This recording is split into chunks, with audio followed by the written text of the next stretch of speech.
മലയാള സാഹിത്യത്തിലെ ആധുനിക എഴുത്തുകാരനും കാർട്ടൂണിസ്റ്റും ചെറുകഥ നോവലിസ്റ്റും കോളം എഴുത്തുകാരനുമായ ഒരു മഹത് വ്യക്തിയുടെ സ്മാരകം കാണുക എന്നുള്ളത് ഒരു പുണ്യമായി തോന്നി.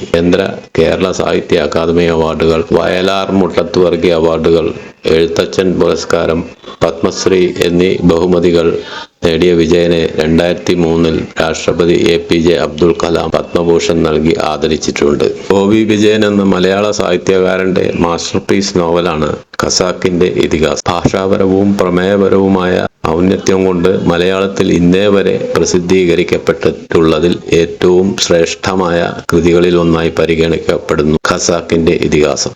വിജയന്റെ സഹോദരിയായ OV ശാന്ത പാലക്കാട്ടെ തസ്രാക്ക് എന്ന സ്ഥലത്തെ ഞാറ്റുപുര വീട്ടിൽ വിജയൻ അവധിക്കാലത്ത് താമസിച്ചിരുന്നു. അവിടുത്തെ ഗ്രാമീണ പശ്ചാത്തലങ്ങളാണ് വിജയന്റെ കഥയ്ക്ക് അടിവേരുകൾ തീർത്തത്. ആ വീട് ഇപ്പോൾ സ്മാരകമായി നിലനിർത്തിയിരിക്കുന്നു. പ്രമുഖ നോവലുകൾ ധർമ്മപുരാണം, ഗുരുസാഗരം, മധുരം ഗായതി കൂടാതെ അനേകം നോവലുകൾ, കാർട്ടൂണുകൾ, ലേഖനങ്ങൾ എന്നിവയുണ്ട്. 1963 പാട്രിയറ്റിൽ സ്റ്റാഫ് കാർട്ടൂണിസ്റ്റായി ജോലിക്ക് ചേർന്നു.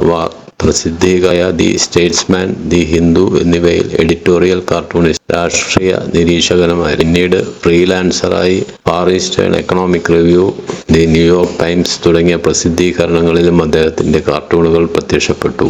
തത്വചിന്തയും രാഷ്ട്രീയവും അദ്ദേഹത്തിന്റെ കാർട്ടൂണുകളിൽ ലയിച്ചു. ഒരു അക്കാദമീഷ്യനായ തെരേസ ഗബ്രിയല ആയിരുന്നു ഭാര്യ. 20 വർഷമായി പാർക്കിൻസൺസ് രോഗബാധിതനായിരുന്നു അദ്ദേഹം. 2005 മാർച്ച് 30 74 വയസ്സുള്ളപ്പോൾ മരണമടഞ്ഞു. മൃതദേഹം ഭാരതപ്പുഴയുടെ തീരത്ത് തിരുവല്ലാമലയ്ക്കടുത്തുള്ള ഐവർമഠം ശ്മശാനത്തിൽ പൂർണ്ണ സംസ്ഥാന ബഹുമതികളോടെ സംസ്കരിച്ചു.